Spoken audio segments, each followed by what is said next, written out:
చేస్తాను. నిజమైన నేరస్తులకు తొత్తుగా మారి ఊరుగప్పుడే నిప్పులా నిరీక్షిస్తున్నా మిస్టర్ అగ్నికుమార్. విజయ్, నువ్వా?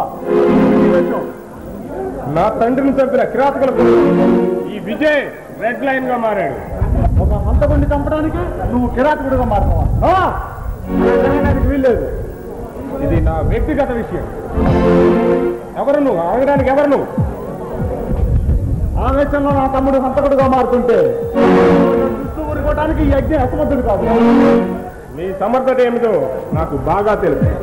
ఆ దేవరాజు పంచన చేయి ఆత్మవంచన చేసుకుంటూ దుస్తులను శిక్షించడం మాని వాళ్ళను రక్షించడానికి రాక్షసులా మారుతున్నావు. ఆత్మవంచన చేసుకోవడం, అవినీతి పనులు సొమ్ముగాటం యజ్ఞకుమార్ చరిత్రలో లేదురా. దుష్టులను శిక్షించడం, రక్షించడం అన్నది నా ఈ నెల సర్వీస్ లో ఏనాడు జరగలేదు.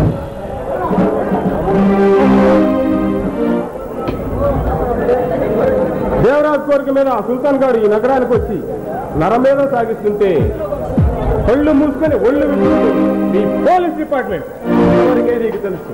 కానీ వీళ్ళందరినీ ఒకేసారి బంధించి దేశద్రోహం సమూలంగా తుడిచిపెట్టాలని నేను పండిన పద్మయోగం గురించి నీకు తెలుసా? ఆ సుల్తాన్ గారిని బజార్ను కలిసి చంపగలను. వాడి వెనక ఒక అంతర్జాతీయ ముఠా ఉంది. ఆ ముఠాను పట్టుకోవాలంటే సుల్తాన్ గారి సీన్లో ఉండాలి. అర్థమైందా? అంతవరకు ఆగితే వాడి దురాగతానికి అనేక మంది అమాయకులు బలైపోతారు. ఎందరో బిడ్డలు తల్లిదండ్రులు లేని అనాథలు అవుతారు. వాడిని అదును చూసి అడవి పందిని నరికినట్టు నరికేస్తాను. ఆవేశాన్ని తగ్గించుకుని ఆలోచించు. ఆ సుల్తాన్ గారిని నాకు వదిలే. వాడిని ఎప్పుడు చంపాలో ఎలా చంపాలో నాకు బాగా తెలుసు.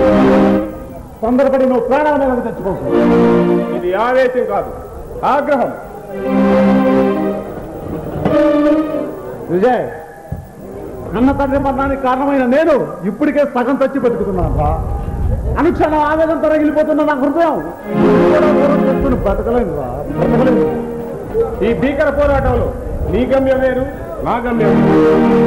ఈ మండేగుండెల మహాసంగ్రామంలో నేను ఒక సమితిగా మారిన సంతోషంగా అర్థమవుతానే కానీ ఈ చిన్ని ప్రాణం కోసం చింతించాను.